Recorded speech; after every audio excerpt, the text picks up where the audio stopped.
오늘은 개혁주의와 세대주의로 본 요한계시록 강해 68번째 말씀을 증거하겠습니다. 오늘 제목은 14만 4천 하나님의 보호와 승리, 이런 제목으로 말씀을 드리겠습니다. 이 666과 더불어서 14만 4천, 계시록에 나오는 이 숫자는 많은 사람들에게 큰 관심을 가져다 주고 있습니다. 이 14만 4천이라고 하는 숫자, 이단들이 아주 즐겨서 자기들 이단 멤버들 구원받는 그 멤버들은 자기들 뿐이다, 14만 4천이다, 이렇게 처음부터 거짓말을 하죠. 네. 문제는 이제 14만 4천이 넘고 나면 그 다음에 또 거짓말을 또 해야 된다고 하는 것입니다. 네. 어느 이단 단체나 동일하게 그 14만 4천 거짓말을 하고 나면 그것 때문에 사람들을 끌어모으고 난 다음에는 그 다음엔 이제 그 또 거짓말을 다른 걸 또 해야 됩니다. 네, 뭐 14만 4천을 추린다든지 뭐 하여튼 자, 14만 4천이라고 하는 이 숫자, 이것은 한마디로 우리가 이 14만 4천 우리가 이 생각할 때마다 우리에게 주는 메시지가 무엇인가? 그것은 하나님의 보호와 승리라고 하는 것입니다. 여러분이 요한계시록에 14만 4천 이 숫자가 나오게 되면 그것은 하나님의 보호와 승리를 말한다.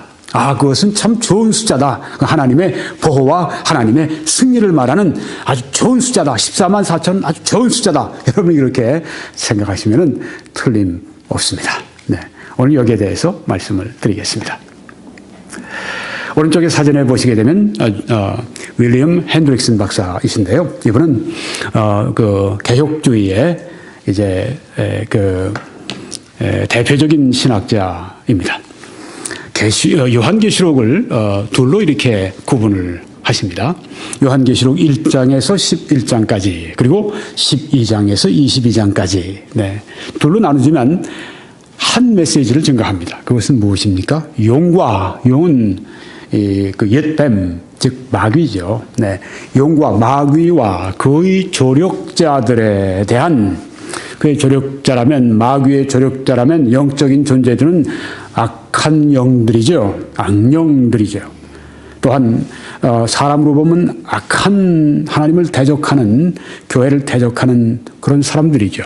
그러니까 용과 그의 조력자들에 대한 그리스도, 예수 그리스도와 또한 그분의 몸된 교회의 승리다, 이렇게 대주제를 가집니다. 그러니까 요한계시록을 이 개혁주의 언약신학 입장에서는 어떻게 보는가?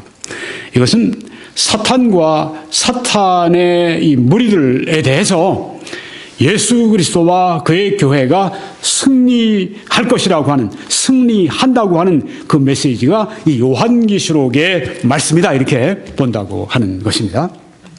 그러면 조금 더 세분화하면 1장에서 11장까지는 싸움이 어떤 싸움인가? 외적인 싸움입니다. 이것은 교회 대 세상의 싸움입니다. 그런데 12장에서 22장까지는 어떤 싸움인가 하면 내적인 싸움입니다. 그것은 주님 대 사탄의 싸움이다. 이렇게 요한계시록을 구분해서 본다고 하는 것입니다. 이것이 개혁주의가 요한계시록을 종말론을 바라보는 관점이라고 하는 것입니다. 그런데 이제 세대주의의 관점에 대해서 말씀을 드리려고 합니다. 세대주의는 요한계시록 6장에서 19장까지가 대환란, 7년 대환란을 말씀하는, 미래에 일어날 7년 대환란을 말씀하는 그런 가르침이 이 요한계시록의 6장에서 19장까지 있다, 이렇게 보는 것입니다. 그러니까 그 미래에 일어날 그 대환란을 말하는 것인데, 지금 여기 여러분이 보시는 것은 6장에서 11장까지 이렇게 나와 있습니다. 이제 그것은 6장에서 11장까지 그걸 말씀드리려고 거기에 나온 것입니다. 네. 6장에서 11장까지 환란기 사건들이 나오죠. 네. 그리고 11장 15절에 보게 되면 일곱째 나팔, 네, 마지막 일곱째 나팔이 울려 퍼지게 됩니다. 빰빠람 하고 일곱째 나팔이 울려 퍼지는데 곧 심판이 임하는 것이 아닙니다. 성경에 보게 되면 12장 그리고 13장 14장까지 심판에 관한 말씀이 아니라 그것은 이 연극의 무슨 중간 쉬는 시간처럼 막간에 잠시 쉬는 12장, 13장, 14장은 잠시 쉬어가는 그런 장입니다. 그 다음에 15장, 16장, 17장, 18장 일곱째 나팔이 이제는 그 성취되는 재앙과 심판이 이루어지는 그런 것이죠. 그래서 존 메가더 목사님 같은 분은 이 12장, 13장, 14장은 이 막간의 이 장은 사탄의 관점에서 바라본 환난 기간이다 이렇게 이야기를 합니다. 자, 12장, 지금 14장을 말씀을 우리가 드리려고 하는데, 앞에 것을 좀 이렇게 보면서 보면 더 잘 보입니다. 그래서 12장은 무엇을 말하는가? 막간의 장, 처음 12장이죠. 이것은 사탄이 이스라엘을 멸망시키기 위해서 무자비하게 공격을 하는 그것이 12장에 나와 있는 말씀이고요. 13장은 무엇을 말하고 있는가? 바다에서 나온 짐승, 적그리스도, 땅에서 올라온 짐승, 바로 거짓 선지자에 대한 말씀이 13장에 나와 있습니다. 오늘 우리가 들어가는 14장 말씀은 무엇인가? 14만 4천입니다. 아, 좋은 숫자가 나왔네요. 무엇입니까? 하나님의 보호와 또한 하나님의 보호로 인한 우리 그리스도인들의 교회의 승리를 말하고 있습니다. 14만 4천은 대단히 좋은 숫자입니다. 1절에서 5절까지 이렇게 되어 있습니다. 그리고 6절에서 12절까지 14장에 6절에서 12절까지는 이 첫 번째 그룹 세 천사들의 전가를 말씀하고 있습니다.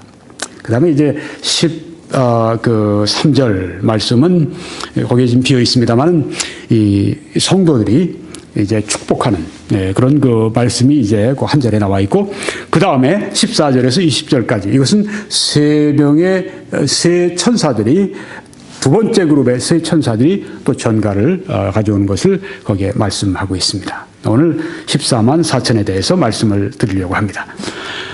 요한계시록 14장 1절을 보니까 또 내가 보니 보라 어린 양이 시온 산에 섰고 그와 함께 14만 4천이 서 있는데 이렇게 말씀을 합니다. 여기 시온 산에 서 있다 이렇게 말을 하는데요. 또 이단들이 이 시온산 가지고 많이 장난을 합니다. 시온산은 압니까? 시온산의 의미가 뭔지 알아요? 네. 시온산이 뭔지도 모르고서 시온산 자기들이 배운 대로 그냥 얘기를 하는 것입니다. 여러분, 시온산, 성경에 시온산에 대해서 여기 나와 있는데 시온산이 무엇을 가리킵니까? 네, 시온산은 성경에 보니까 처음으로 다윗 성을 시온산이다 이렇게 언급을 했습니다. 여러분이 지금 보시는 저기에 있는 그 궁궐도 있고 요새도 있고 이렇죠. 네, 다윗 성입니다. 여러분이 이제 우리 한글 성경을 보시다 보면 다윗의 요새라고 하는 것이 있는데 다윗의 요새가 아니라 다윗 성입니다. 또 City of God 영어로는 그렇습니다. 다윗 성, 여긴 지금 구 예루살렘의 남쪽입니다. 옛날에 그 여부수 족속들이 여기에다 성체를 지어놓고 산 데입니다. 이걸 다윗이 점령을 해버렸고 여기 이제 다윗 성으로 삼았습니다. 그러니까 지금 보이시는 이 사진에 지금 이 건물들 이게 이스라엘에 가면은 거기 특별한 호텔이 하나 있는데 그 앞에 기가 막히게 아주 정말 실감나게 여기 해놨죠. 네, 물론 몇백 분의 1로 이렇게 축소한 것이지만 이걸 그냥 그 운동장 이렇게 만들어놨어요. 그래서 이제 그 이스라엘을 순례하시는 분들은 여기를 꼭 들려볼 필요가 있다고 생각합니다. 근데 여기 거기서 찍은 거예요. 네, 지금 보면 이게 저쪽 북쪽으로, 그러니까 저쪽 건물들 사진들 그 뒤쪽으로, 네, 거기에는 지금 뒤에 벽이 보이는데 그게 이제 성전산, 그 템플 마운트, 성전산의 이 벽입니다. 네, 그래서 여기 여러분이 보시게 되면 여기가 바로 예루살렘의 남쪽 여부수 사람들이 있었던 그 성체가 있었던 그곳 다윗 성, 여기를 시온산이라고 성경에 말씀했을 때 여기를 먼저 말씀한 겁니다. 그 다음에 시온산이라고 할 때, 그 다음에 어떻게 또 언급이 되는가 하면은 성전산입니다. 지금 여러분이 보시는 가운데 황금돔 모스크가 있죠. 이게 이슬람의 그 세계에서 두 번째로 그 중요한, 아주 중요한, 메카 다음으로 중요한 그런 그 모스크입니다. 이스라엘 사람, 그 이슬람 사람들의 그 예배 처소입니다. 여기가 본래가 솔로몬의 성전이 있던 자리에다 똑같다가 저걸 해놨어요. 네. 참.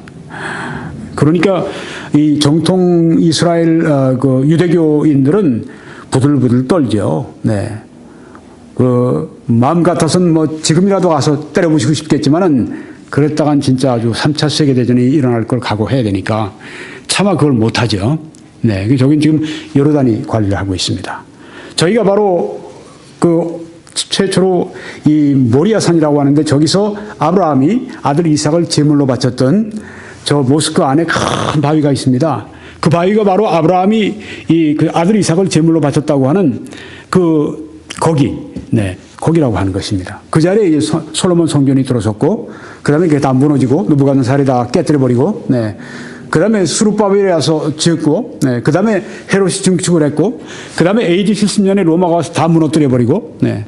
그 다음에 이제 뭐 이슬람이 이 땅을 점령하고 여기다 또 이걸 지어놓고 아직까지 여기다가 남의 땅에다가 네.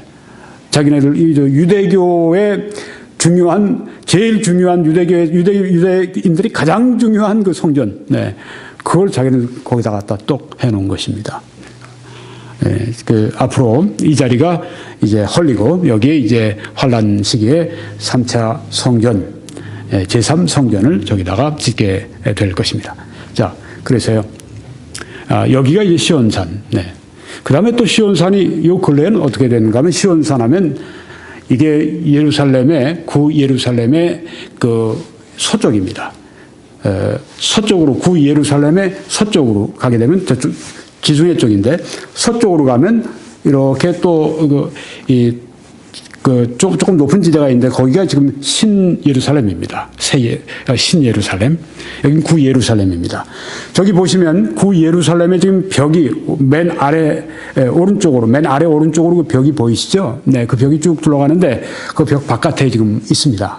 네, 그래서 여기에 지금 시온산 하면은 지금 웨스턴 힐, 서편 언덕이 지금 시온산입니다. 근데 우리가 이 시온산이라고 할 때 또 네 번째로 이렇게 가리키는 게 있어요. 그것은 뭐냐면 이스라엘 자체를 시온산 이렇게 이야기를 합니다. 네, 그래서 시오니즘 하게 되면은 시온주의자 이렇게 된 것은 이제 이스라엘 사람들은 이스라엘 땅에 모여서 살자. 이게 1890년대부터 시작된 이 시온주의인데요. 네, 우리 이스라엘 사람들은 그러니까 시온산 할 때 그것은 이스라엘을 뜻한다. 그렇게 가리킨다. 그렇게 볼 수도 있습니다. 자, 그래서 시온산에 어린 양이 서 계시고 거기에 또 14만 4천 명이 함께 서 있는 것을 조금 여러분이 전에 보셨습니다.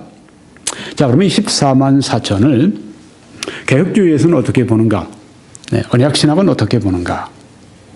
14만 4천이 지금 우리 14장에 나왔습니다. 외우기 쉽네요. 그렇죠? 네. 14장에 14만 4천이 나왔으니까 외우기 쉽습니다. 네. 근데 14만 4천이 또 나와요. 어디 또 나옵니까? 14를 반으로 싹 줄여버리세요. 반으로 나눠버리세요. 7 나누기 2하면, 14 나누기 2하면 7이죠. 네. 7장에 나와 있습니다. 네. 14만 4천이 7장에 먼저 나와 있고, 두 번째로 오늘 14장에 나와 있는 것입니다. 이 7장에 있는 이 처음으로 14만 4천이 나왔을 때 그것은 이 개혁주의에서 볼 때는 지상의 교회를 말한다. 그러니까 14만 4천이 누군가? 교회라고 하는 것이죠. 교회인데 요한계시록 7장에 있는 그 14만 4천 그것은 지상의 교회를 말한다. 지상의 교회는 어떤 교회인가? 밀리턴 처치, 전투하는 교회다. 교전 중인 교회다. 사탄과 세상과 육신과 싸우는 그런 전투하는 그런 교회가 지상의 교회다. 네, 참 멋있는 말이에요. 그렇죠? 네, 교회가 어떤 교회인가? 그냥 여기서 존재하는 교회가 아닙니다. 여기서 그냥 노닥거리는 교회가 아닙니다. 이 교회는 이 지상에서 전투하는 교회들입니다. 그 영혼을, 이 사탄이 뺏어간 그 영혼을, 잃어버린 영혼을 영혼들을, 사탄이 지배하는 영혼들을 가서 그 그리스도 앞으로 인도하고 건져내고, 그리고 사탄과 치열하게 교전하는 교회가 바로 이 지상의 교회라고 하는 것입니다. 이건 아주 멋진 개념입니다. 밀리턴 처치, 아주 전투하는 교회가 돼야 합니다. 죄와 싸우는 교회, 세상과 싸우는 교회, 세상을 나쁘게 얘기하는 것이 아니라 세상의 악한 풍조와 싸우는 교회, 사탄과 악령과 싸우는 교회, 그래서 영적인 싸움을 계속해서 벌이고 있는 교회, 치열한 교전 중인 교회, 바로 이 교회가 성경에서 나오는 지상의 교회라고 하는 것이죠. 아주 좋은 개념입니다. 좋은 아주 그 아이디어입니다. 그 다음에 요한계시록 14장에 나오는 14만 4천은 그 뭐냐? 이것은 지상의 교회가 아니라 하늘의 교회다. 하늘에 있는 교회, 이미 이제 영광을 받은 교회, 전투가 마쳐지고 하늘에서 이제 안식하고 하늘에서 하늘의 신령한 복을 받고 영광스럽게 된 하늘의 교회가 요한계시록 14장에 나오는 14만 4천이고, 요한계시록 7장에 먼저 나왔던 것은 지상의 교회, 전투하고 교전하는 교회고, 이 여기에 계시록 14장에 시온산에 어린 양과 함께 서 있는 바로 이 모습은 하늘의 교회를 말한다. 이것은 영광스러운 교회다. 이렇게 이 개혁주의에서는 본다고 하는 것입니다. 그럼 세대주의에서는 어떻게 보죠?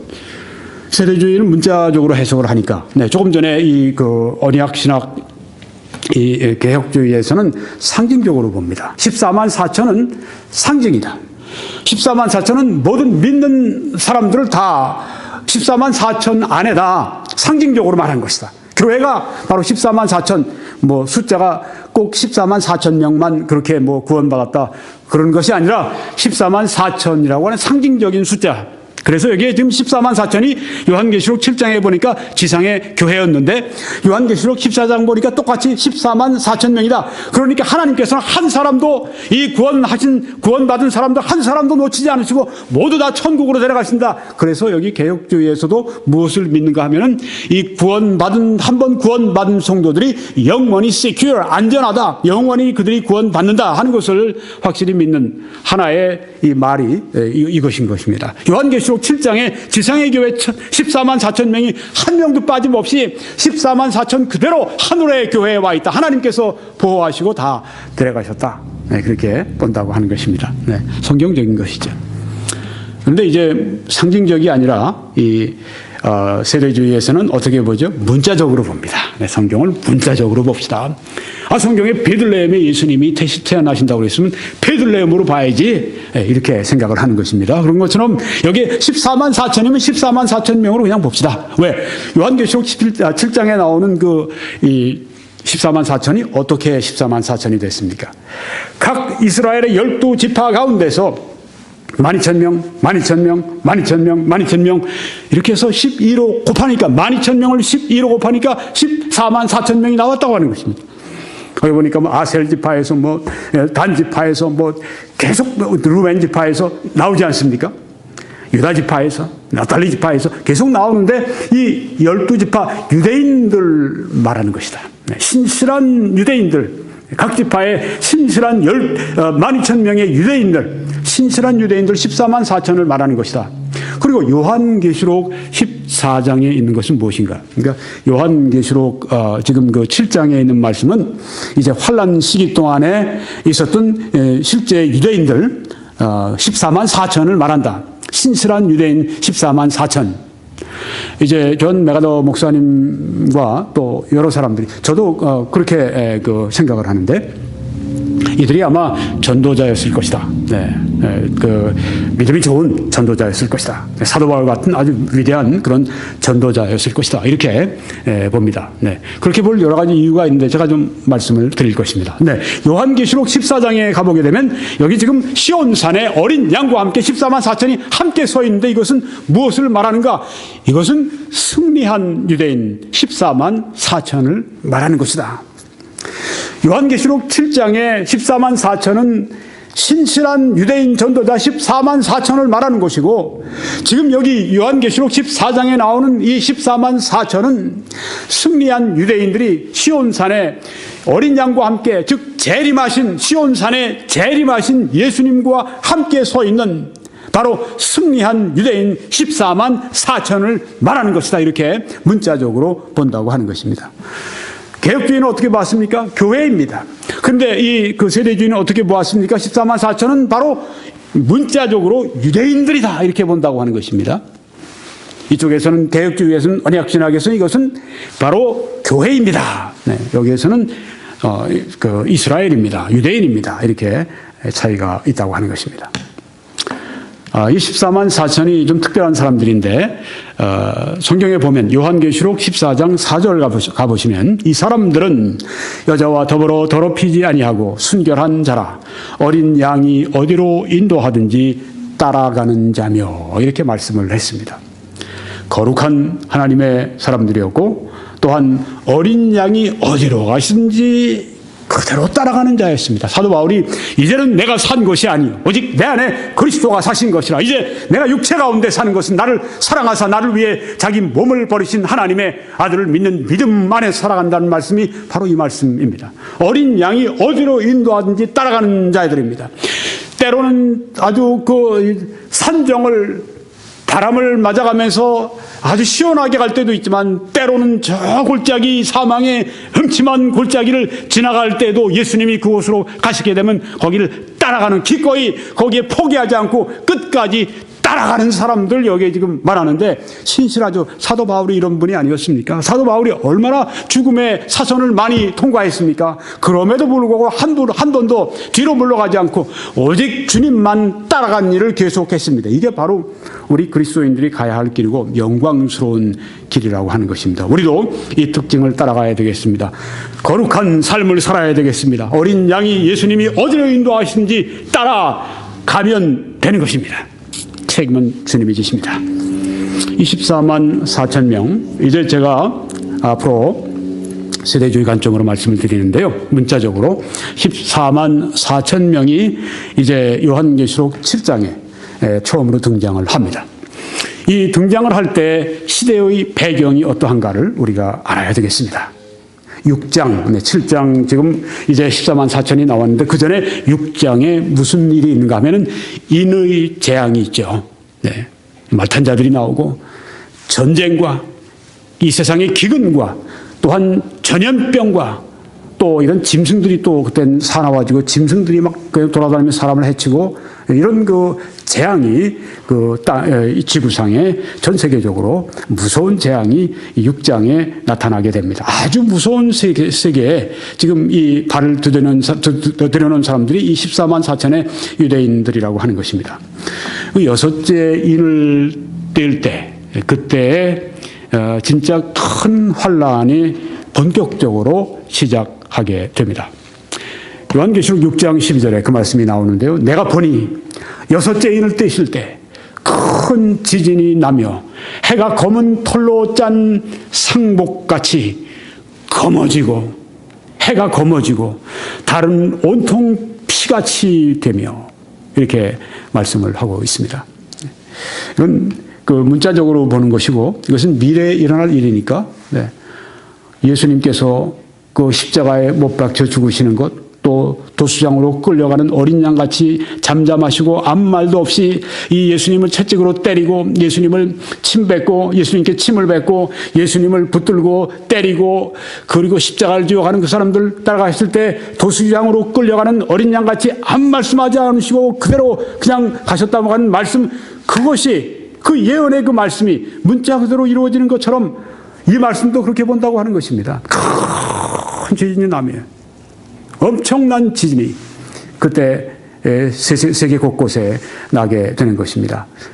해가 새까매지고 달이 핏빛같이 되고 하늘의 별들이 무화과 나무가 대풍에 흔들려서 설익은 열매가 떨어지는 것 같이 땅에 떨어지면 무서운 상황입니다. 하늘은 두루마기가 말리는 것 같이 떠나가고 각 산과 섬이 제자리에서 옮겨지네. 지난번에 제가 말씀드렸죠. 지난번에 그 네팔에서 그 지진이 났을 때 7.1인가. 그때 그 카트만두, 네팔의 수도 카트만두가 그 지진 때문에 전체적으로 남쪽으로 3m가 이동을 했다고 그러죠. 그런데 이게 강진이 오게 되면 각 산과 섬이 제자리에서 옮겨지네. 굉장한 경천동지하는 일이 있다고 하는 말씀입니다. 땅의 임금들과 왕족들과 장군들과 부자들과 강한 자들과 모든 종과 자유인이 굴과 산들의 바위 틈에 숨어 도망갈 데가 없는 거예요. 그러니까 바위 틈으로 숨어들었습니다.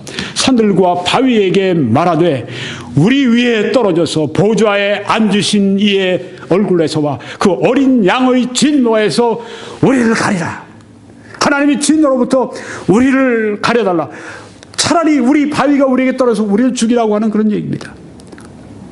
정말 그 죽음보다 더 힘든 상황을 여기 말하고 있습니다. 그들의 진노의 큰 날이 이르렀으니 누가 능히 서리요 하더라. 하나님의 진노의 날, 아무도 그 앞에 능히 설 자가 없습니다. 이건 전 세계적인 이런 하나님의 진노이시지만 하나님께서는 내일 심판하신다고 했습니다. 오늘도 지금 이 순간도 심판을 받고 하나님 앞에 심판을 받는 사람들이 이 세상에 많이 있죠. 이 환란 시대, 이런 때 14만 4천 명이 이제 세상에 나아가서 이런 재앙 속에서 내 몸 하나 건수하기도 힘든 그런 그 상황 가운데서 사도 바울처럼 하나님의 능력을 받아서 희생적으로 목숨을 걸고 복음을 증거합니다. 또한 이 적그리스도와 거짓 선지자가 어떻게든지 저들을 잡으려고 해하려고 죽이려고 계속 박해를 합니다. 이런 시대에 14만 4천이 활동을 하기 시작합니다. 예수님께서 인도하시는 데는 어디든지 저들이 따라갑니다. 놀랍게도 하나님이 심판 가운데도 긍휼을 잊지 않으시는 하나님께서 이런 대환란 시기에도 놀라운 부흥이, 아마 전무후무한 부흥이 이 환란 시기에 있을 것입니다. 그리고 또한 무서운 박해가 따르게 될 것입니다. 부흥이 일어났는데 박해가 따라오는 것입니다. 부흥이 일어나서 하나님의 사람들이 하나님을 위해 살려고 할 때 그때 사탄이 반드시 박해를 하죠. 유대인들이 많이 구원받습니다. 이방인들이 큰 무리가 구원받게 됩니다. 그리고 많은 사람들이 피를 흘리고 순교하게 됩니다. 여기 성경에 보니까 스가랴 12장 10절에 내가 하나님께서 다윗의 집과 예루살렘 주민에게 은총과 간구하는 심령을 부어주리니 그들이 그 찌른 바 그를 바라보고, 하나님께서 예루살렘 주민들에게, 다윗의 집에게, 이스라엘 유대인들에게 은혜를 베풀어 주십니다. 그래서 하나님께 간구하는 심령을 주시고 예수님 때문에 저들이 예수님을 바라보고 그를 위하여 애통하기를 회개하는 것입니다. 독자를 위하여 애통하듯 하며 그를 위하여 예수님 때문에 통곡하기를 장자를 위하여 통곡하듯 하리로다. 우리가 회개의 은혜를 받게 될 때 때로 애통할 때가 있지 않습니까? 눈물 흘릴 때가 있지 않습니까? 내 죄 때문에 예수님이 이렇게 죽으셨습니다. 그 애통함이 바로 이 유대인들에게 주어지는데 놀라운 부흥이 유대 사회에 있게 됩니다.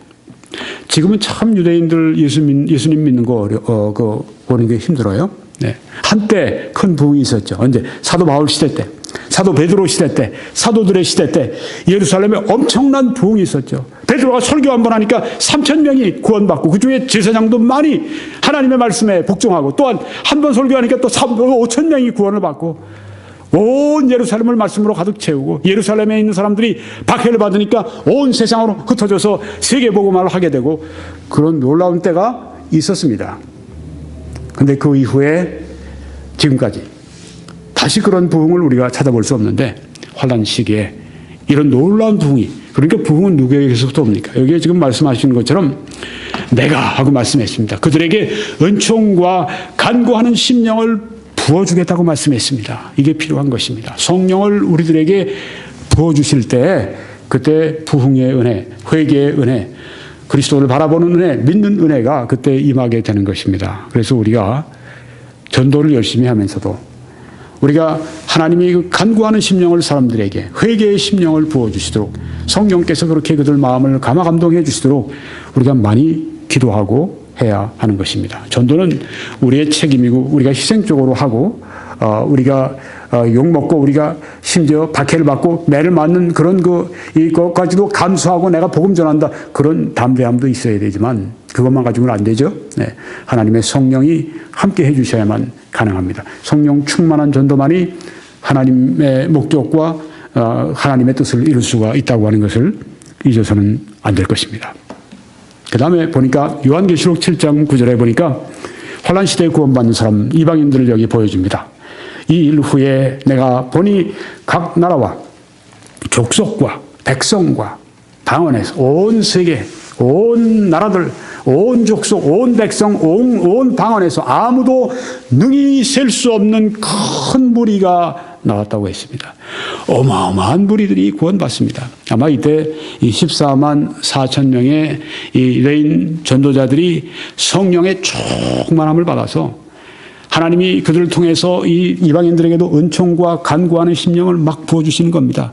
놀라운 부흥이 일어난 것입니다. 사도 바울 시대 때 그 부흥이 그리고 교회사에 그 간헐적으로 나타났던 그 위대한 부흥들이 이때 아주 그냥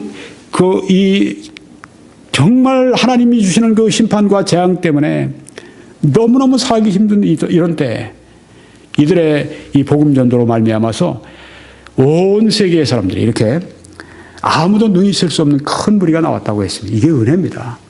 하나님이 심판 중에도 긍휼을 잊지 않으신다는 말씀이 여기에도 합당한 것입니다. 적용되는 것입니다. 흰 옷을 입고 손에 종려가지를 들고 보좌 앞과 어린 양 앞에 서서 하고 하는 말씀이 여기에 나옵니다.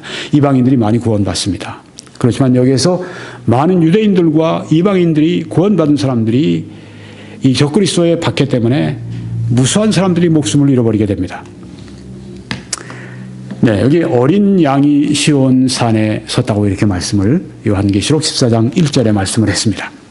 어린 양, 요한계시록에는 이 어린 양을 이렇게 여러 가지로 묘사하고 있습니다. 5장 6절에는 죽임을 당하신 어린 양이시라고 했습니다. 5장 8절에는 영광을 받으신 어린 양이라고 했습니다. 7장 10절에서는 경배와 예배를 받으신 어린 양을 말씀합니다. 7장 14절에는 피로 구속하신 어린 양을 여기 말씀하고 계십니다. 7장 17절에서는 목자이신 어린 양을 말씀하고 있습니다. 여러분이 지금 보시는 이 동상 목자가 이제 어린 양들을 이렇게 이끌고 가시는 것을, 양들을 이끌고 가시는 걸 볼 수가 있는데 여기 shepherd, 목자이십니다. 어린 양 예수 그리스도는 성도들의 목자가 되신다고 하는 것입니다. 또한 19장 16절에서는 만왕의 왕, 만주의 주로 어린 양 예수 그리스도를 묘사하고 있습니다. 어린 양은 매우 약하게 보입니다. 순하게 보입니다. 그렇지만은 그것은 예수 그리스도의 성격의 또 한 부분을 우리들에게 보여주는데 만왕의 왕, 만주의 주, 통치자요 심판자로 오신다고 하는 것입니다. 예수님은 초림 때 어린 양으로 오셨습니다. 그렇지만 예수님은 재림 때에는 만왕의 왕으로 만주의 주로 오시게 될 것입니다. 어린 양이 시온산에 섰고 그와 함께 14만 4천이 서 있는데 이때가 언젠가 세대주의에서는 예수 그리스도의 재림 때를 말한다고 이렇게 보는 것입니다. 재림, 예수님이 어린 양이 시온산에 서셨습니다. 시온산에 오셨습니다. 여러분이 지금 보시는 저 뒤에 배경이 시온산입니다. 웨스턴 힐, 이 예루살렘, 구 예루살렘의 동쪽에 있는 교회당 건물도 거기 보이는데요. 네.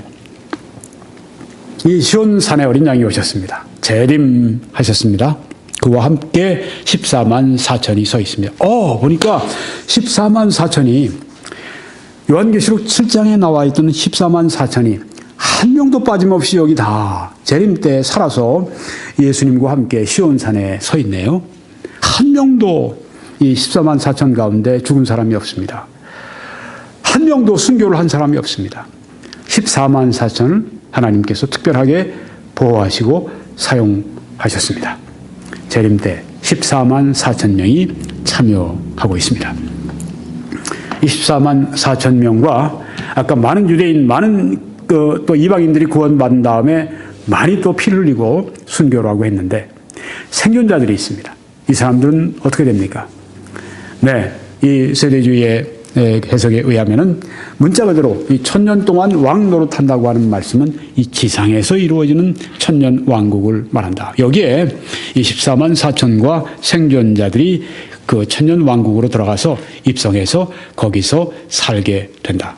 그리고 14만 4천 명은 어떤 분들은 이렇게 생각을 합니다. 천년 왕국에도 전도하는 사람들이 될 것이다. 그러면 천년 왕국에 믿지 않는 사람도 있습니까?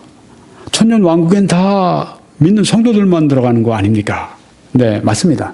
근데 성도들이 낳은 자녀들이 불신자 자녀들이 있다고 하는 것입니다.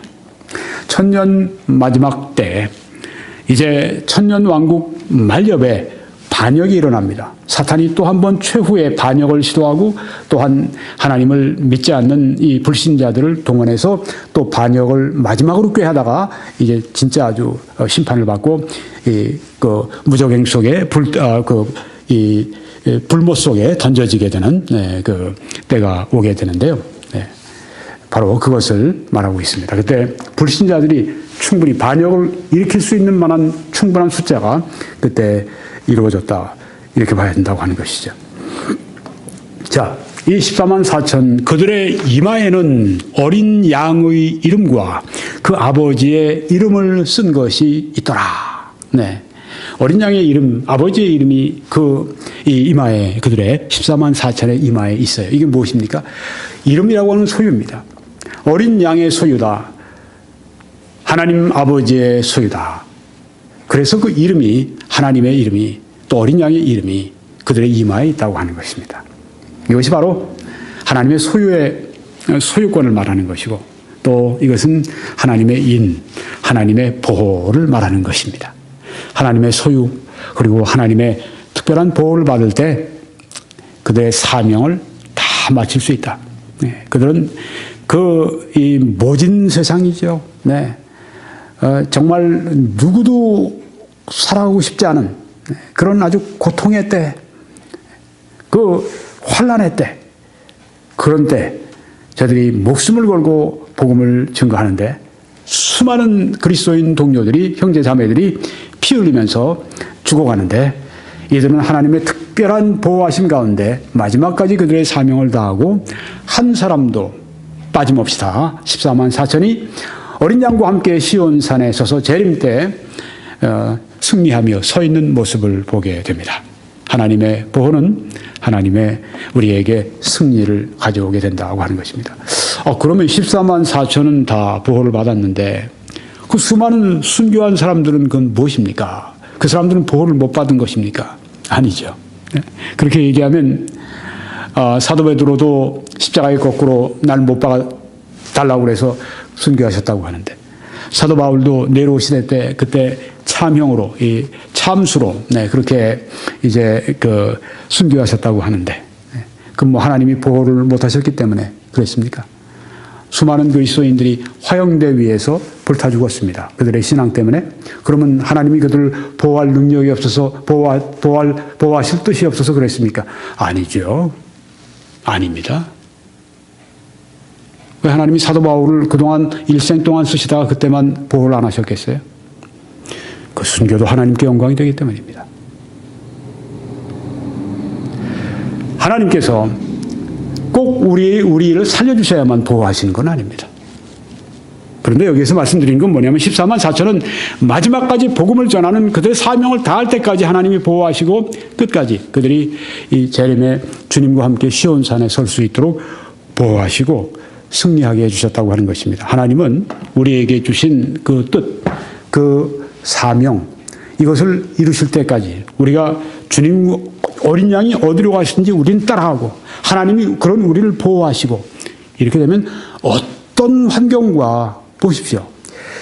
이런 7년 대환란 같은 데서도 저들이 정말 거리에만 나가면 잡으려고 달려드는, 그리고 저들을 살해하려고 하는 자들과 폭도들과 둘러싸여 있는 그런 속에서 매일매일 살아가는 게 정말 내가 오늘 마지막 살아가는 거지. 내가 오늘 밤을 넘기지 못하지. 뭐 이런 가운데서 이 14만 4천이 지내겠지만은 하나님이 보호하심으로 말미암아 이들이 승리하지 않습니까? 제가 며칠 전에 그 신문에서 한국의 이 장군에 대해서 읽어본 적이 있어요. 별 하나 이제까지 달고 그다음에 이제 예편한 분인데 이분이 두 번 우리 6.25 전쟁 때 그리고 베트남 전쟁 때 무수하게 사설을 건너두군요. 네. 하여튼 자기 위에 상관 다 죽고 자기 밑에 부하 장교들 다 죽었어요. 이 사람만 혼자 살아남았어요. 네. 저기 초산까지 올라간 군 부대였었는데 그래서 압록강에 수총에다 물 뜨고 그런 부대를 맡았는데 삽시간에 중공군이 내려오면서 이제 밀려 내려오는데 얼마나 이 중공군들이 미리미리 다 겹겹으로 다 이렇게 앞에 도망갈 때를 다 이렇게 포위를 해놨든지 도저히 한 겹 뚫고 나가면 그 다음 또 중공군들이 또 다음 겹으로 또 이 퇴로를 차단하니까 모든 다른 부대들이 다 군복 다 벗고 다 민간 복장하고 다 이리저리 뿔뿔이 흩어져서 살 길을 찾아갔는데 그 당시에는 장군이 아니라 뭐 그냥 장교였겠죠. 자기 어떤 부대 데리고 끝까지 자기 유일하게 후퇴하면서 남하하면서 후퇴할 때 유일하게 군복 입고 유일하게 자기 무기 가지고 끝까지 싸우던 그런 부대. 그래서 돌아가서 이제 귀대한 것을 보고하는데 자기 부대만 그렇게 끝까지 싸움을 하면서 왔다는 거예요. 뭐 사선을 얼마나 많이 넘었는지. 그리고 주월 공사인가 이렇게 갔다가 왔고요. 거기서 또 마지막까지 이제 우리 교민들 헬리콥터로 이제 실어서 이제 보내고 그러는데 미군이 있다가 장교가 있다가 당신 빨리 타라고. 지금 타지 않으면 당신 이 베트콩에 잡히니까 빨리 타라고. 이거 마지막이라고 그러는데 내가 타면 우리 교민들 어떻게 하느냐고. 그래서 거기서 탁 대단한 사람이죠. 그래서 167명인가 교민을 데리고 죽을 베트남에 있는 불란서 대사관으로 다 그 사람 우리 교민들을 데려가서 그 사람들 다 거기서 살려놓고 자기는 붙잡혔어요. 군인이니까.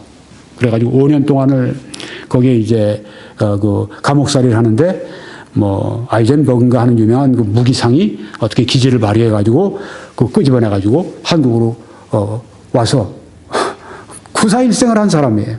네. 그걸 보면서 야 정말 모질고 질긴 생명이다. 네.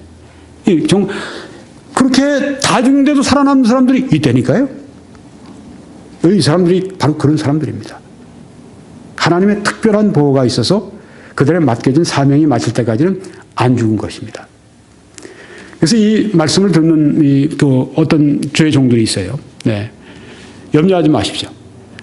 아무리 어려워도 아무리 힘들어도 하나님이 맡겨주신 곳에 하나님이 맡겨주신 시간에 여러분이 거기서 일하게 되면 반드시 하나님의 보호가 있습니다. 그리고 반드시 승리하게 될 것입니다.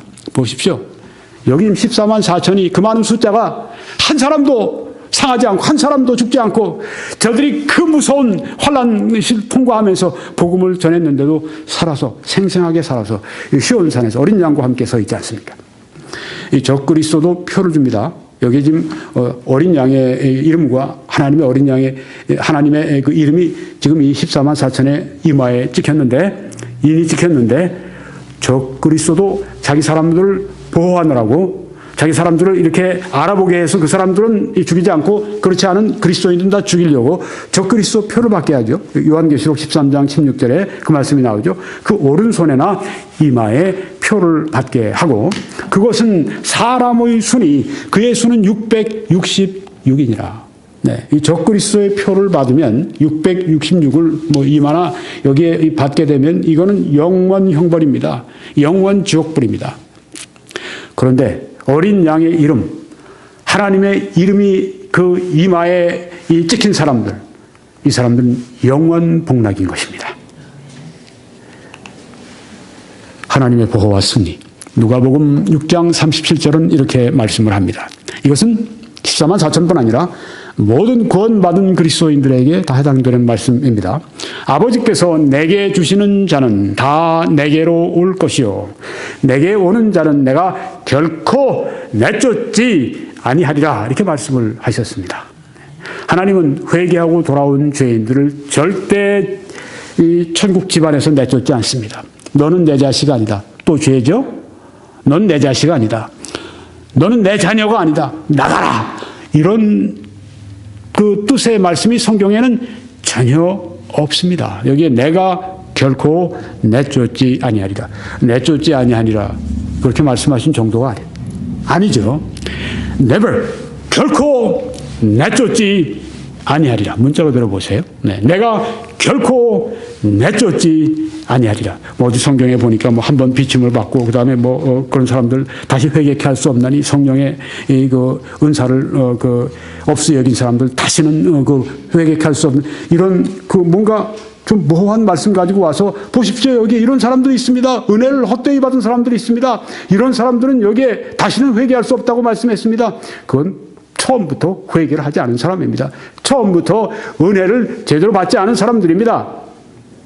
여기 내가 결코 내쫓지 아니하리라고 말씀하지 않았습니까? 어떤 사람들은 그렇게 얘기하면은 그 믿음으로 말미암아 구원받고 이제는 내가 죄를 지어도 이제는 그 하나님께서 죄 다 과거 현재 미래 다 용서하셨으니까 이제는 내 마음대로 살아야 된다 그런 얘기하지 않겠습니까? 그래서 사도 바울이 이제 로마서 5장에 그 말씀한 겁니다. 네.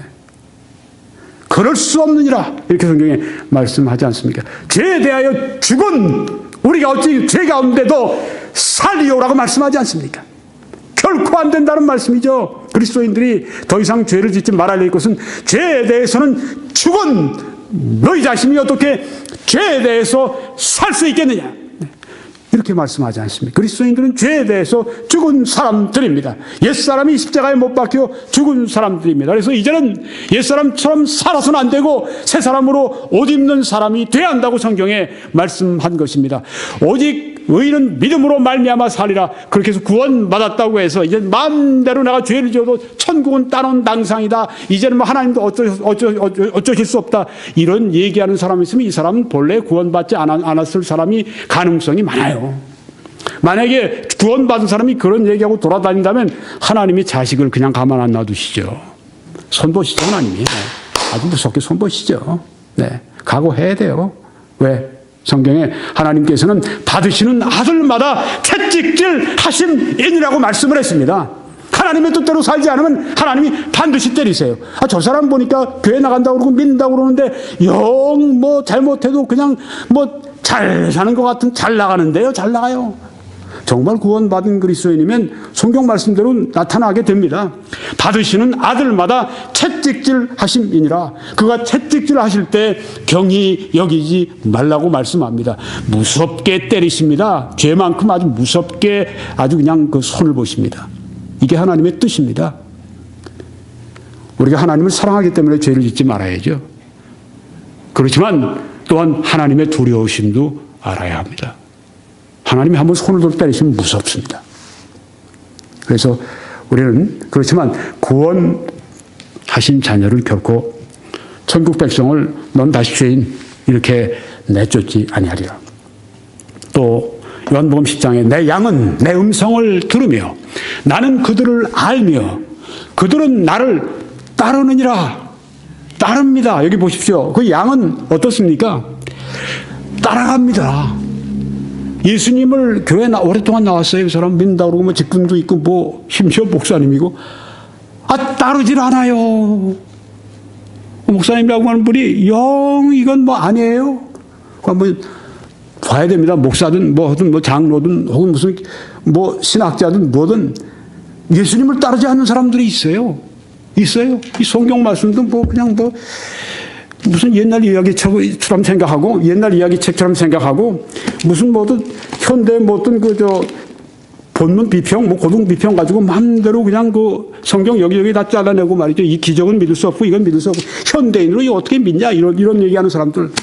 이 사람들이 그리스도를 따르는 사람들입니까? 이렇게 해가지고 이 성경을 그렇게 다 난도지로 한 다음에 이 성경 뭘 믿고 따라가겠어요? 참 한심한 정도가 아니라 나를 따르니라.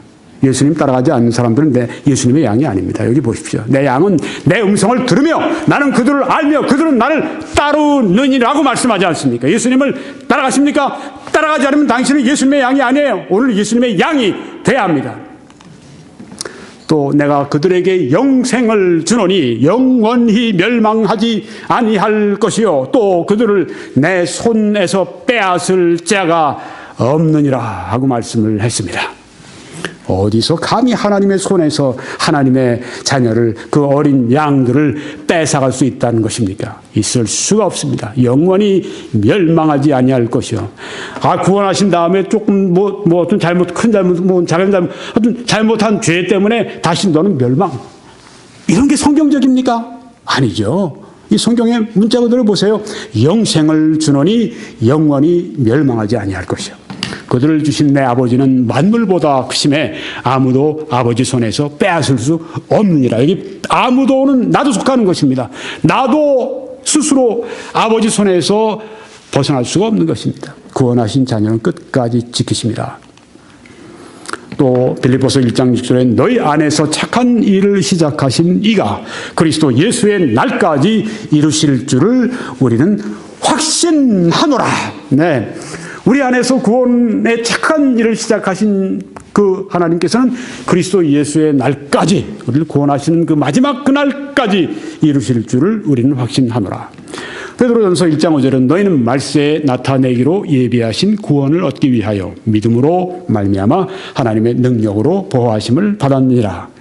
구원이 어떻게 지켜집니까? 내 의지, 내 열심 이거로 지켜지는 게 아닙니다. 하나님의 능력으로 보호하심을 받는 것입니다. 14만 4천이 한 명도 빠짐없이 다 살아나서, 그리고 살아서, 죽지 않고 살아서 그 시온산에 함께 모였던 것처럼 하나님의 능력으로 하나님의 자녀들은 보호를 받고 모두가 다 천국에 함께 살게 될 것입니다.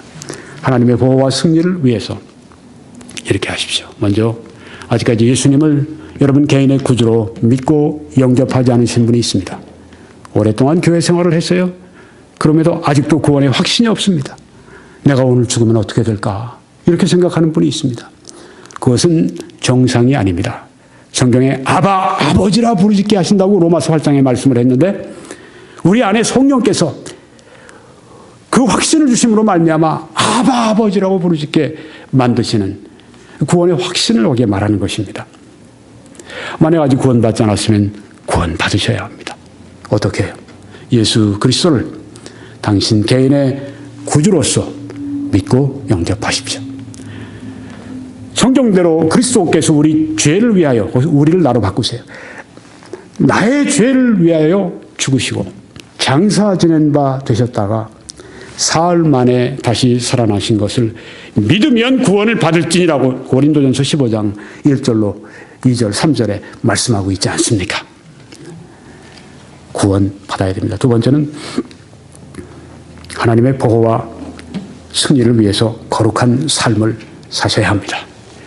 죄가 들어오면, 몸에 감기 바이러스가 들어오면 몸이 제대로 움직이지를 못합니다. 제 기능을 발휘하지 못합니다. 침체가 됩니다. 죄의 바이러스가 들어오게 되면 아무리 영적으로 철철 흘러넘치는 그런 은혜를 받은 사람일지라도 영적 침체가 오게 되는 것입니다. 기도의 응답이 없어요. 영적인 능력을 뺏겨버립니다. 하나님의 능력을 뺏겨버립니다. 하나님의 능력을 택할 것입니까? 아니면 죄를 택할 것입니까? 모든 축복을 잃어버린 그런 삼손같이 될 것입니까? 아니면 하나님의 능력 가운데 살아갈 것입니까? 거룩한 삶을 사십시오. 충성된 증인이 되시기를 바랍니다. 성령의 충만함을 받아서 어디서든지 그리스도의 충성된 증인이 되십시오. 나는 그리스도를 위해서 욕을 먹기로 작정했다. 그렇게 마음을 먹으세요. 그렇게 할 때 그들에게 상이 크다고 말씀을 했습니다. 증인은 희생을 기본으로 해야 합니다. 우리 교회 좀 나와보세요. 이게 전도는 아니에요. 내가 믿어보니까 좋던데 뭐 믿어봐. 이 전도가 아닙니다. 그럼 전도가 무엇입니까? 그런 말들은 하나의 과정이 될 수는 있어요. 전도가 무엇입니까? 예수 그리스도는 나를 위해, 당신을 위해 십자가에 대신 못 박혀 죽으신 구주이십니다. 예수 그리스도를 구주를 믿어야 합니다. 당신의 죄를 회개해야 합니다. 이렇게 하면서 우리가 복음을 전하는 것이 이게 증인입니다. 그런데 이 증인이 어떻게 될 수 있습니까? 확신이 없이 어떻게 증인이 되겠습니까? 확신은 어디서 옵니까? 성령의 충만함 가운데 오게 됩니다.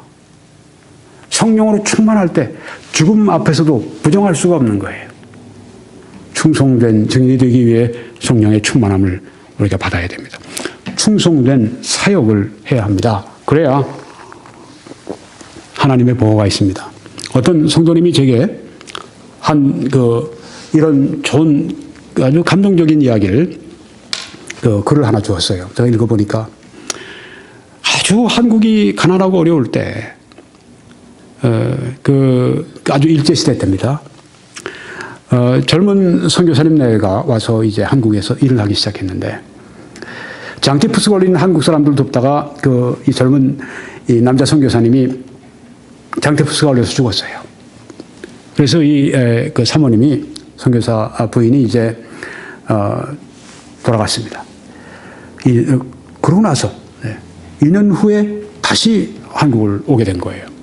자녀를 데리고. 그럼 계속 선교사역을 한국인을 위해서 했습니다. 그러다가 해방이 됐습니다. 미군 군정이 시작이 됐습니다. 그런데 영어를 잘하고 한국말을 잘하는 사람을 택하려고 하다 보니까 이 선교사님 이 아들, 생존한 이 아들, 선교사님 이 사모님의 함께한 이 아들이 영어도 잘하고 한국말 잘하니까 불러가지고선 이 한국의 일꾼들 50명만 우리들에게 추천해달라. 한국에 앞으로 장례를 이끌고 갈 50명. 이분이 거기서 좋은 그리스도인들 50명을 뽑아서 그 미군정에 알렸습니다. 그 50명이 미군정에 의해서 곳곳에 정치, 경제 이런 데 다 배치가 돼서 한국이 이 기독교 국가가 될 수 있도록, 이 복음화 될 수 있도록 곳곳에서 그들이 수고하고 그래서 한국의 복음화가 빨랐던 이유가 바로 거기에 큰 원인이다. 이런 아주 감동적인 글을 제가 지난주에 읽어보았습니다. 충성된 사역을 한 것입니다. 네. 와서 다시 돌아왔어요. 한국으로. 남편을 앗아간 그 땅으로 다시 아이들과 함께 돌아왔습니다. 아들도 잃어버릴 수 있는데 이게 사역입니다. 그리고 저들이 충성되게 사역했을 때 한국의 복음화를 위한 큰 기초돌로 삼지 않으셨습니까? 충성된 사역을 하십시오. 그리고 하늘에 보물을 쌓아두십시오. 성경을 매일같이 읽고 사랑하시기 바랍니다. 성령 안에 행하시기 바랍니다. 성령은 우리 안에 거하시는 어떤 분이십니까? 영향력 정도가 아니죠. 성령은 누구십니까? 하나님이십니다. 성령 하나님이십니다. 그럼 내 안에 성령만 계시고 예수님이나 하나님은 저 하늘에만 계십니까? 위격으로는 그러세요. 네. 예수님은 지금 우리를 위해서 하늘나라에서 중보해 주시고 기도해 주고 계신다고 말씀했습니다. 하나님 보좌에 계세요? 하나님 아버지? 그런데 우리 안에 거하시는 성령은 본질상 성부 하나님과 동일하세요. 본질상 성자 예수님과 동일하세요. 하나님의 3분의 1이 하나님의 전체 삼위일체 하나님의 3분의 1이 내 안에 와 계신 거 안에 위격적으로는 성령이 계시지만은 성령이 계시는 곳에 본질상 하나이신, 본질상 동일하신 성부, 성자, 성령이 다 계신 겁니다. 그러니까 내 안에 본질상 3분의 1 하나님이 계신 게 아니라 성부, 성자, 성령 본질상 한 하나님으로 내 안에 거하시는 것입니다. 성령의 능력 가운데 행한다. 그건 바로 하나님의 능력 가운데 행하는 것입니다. 그것은 바로 예수 그리스도의 능력 가운데 행하는 것입니다. 사도 바울은 내게 능력 주시는 그리스도 예수 안에서 내가 모든 것을 할 수 있다고 말씀을 했습니다. 난 그 습관은 정말 끊어지기 싫어요. 어려워요. 나는 정말 이 문제는 해결이 안 돼요. 물론이죠. 당신 힘이나 내 힘으로는 해결이 안 되죠. 그렇지만 예수 그리스도는 키가 되십니다. 해결이 되십니다. 내게 능력 주시는 자 안에서 무엇이든지 할 수 있습니다. 왜? 하나님은 무엇이든지 하실 수 있기 때문입니다. 내 힘으로는 도저히 예수 그리스도를 닮을 꿈도 꾸지 말아야 합니다. 그 형상을 본받게 하시기 위해서 우리 안에 성령을 보내신 겁니다. 그런데 그 성령은 3분의 1이 하나님이 아니라 완전하신 완전하신 하나님이 있어요. 본질상 성부, 성자, 성령 동일하신 한 하나님, 내 안에 계시는 것입니다. 놀라운 일입니다. 우리가 이 성령께 의지할 때, 성령의 능력을 구할 때, 이 성령 안에 행하는 것입니다. 성령께 의존하는 것. 매일 아침에 일어나서 제일 먼저 할 게 무엇입니까? 성령의 능력을 구하는 것이어야죠. 네, 성령 안에 행하는 것. 결론 짓고 마치겠습니다. 오늘 저는 14만 4천 하나님의 보호와 승리, 이런 제목으로 말씀을 드렸습니다. 그래서 개혁주의와 세대주의로 본 요한계시록 강해 66번째, 8번째 말씀을 오늘 마치겠습니다. 이제 여러분들은 www.21church.com으로 들어오셔서 다른 말씀들을 시청해 주시고 또 이 사역을 위해서 기도해 주시기 바랍니다. 그리고 이 동영상을 다른 곳에 좀 유포해 주시기를 바랍니다. 그게 전도의 한 가지 중요한 수단입니다. 공유해 주시고 이메일이나 카카오톡이나 혹은 다른 어떤 정보 매체를 통해서 알려주십시오. 또 이 사역을 위해서 여러분들이 기도해 주실 뿐 아니라 또 이렇게 함께 이 말씀을 나눠주실 뿐 아니라 하실 수 있으면, 가능하시면 헌금해 주시기 바랍니다. 그래서 함께 이 사역을 더 강력하게 진행할 수 있도록 그렇게 힘이 되어 주시기 바랍니다. 그렇게 해 주실 때 하나님의 놀라운 은혜가 여러분들과 함께 하시길 축원합니다. 아멘.